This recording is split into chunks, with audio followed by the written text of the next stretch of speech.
If I go all the way back to the roots of why I got into the business, I think it was, I can trace it back to in Cambridge at that time in the 1980s, dance parties were kind of everything.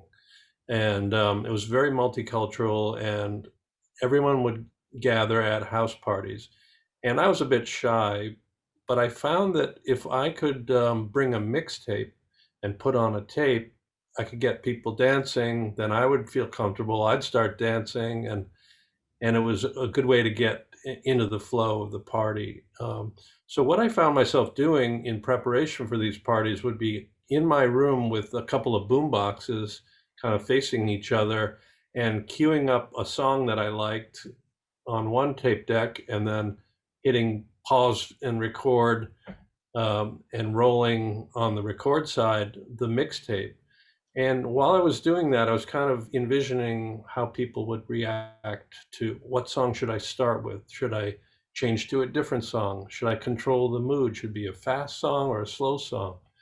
And I was kind of envisioning what the audience would be reacting to and what my hopes were for their reactions. And then when I went to a party, put the tape on and actually saw people react the way I wanted to, it was a kind of a thrilling moment.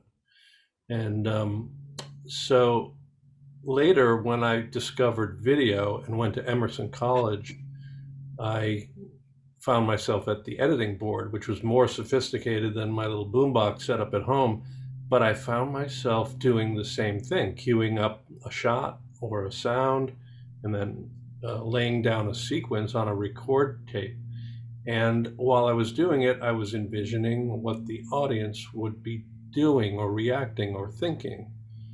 And when that worked again, it was thrilling. And I kind of knew at that point that there was something about that process that excited me.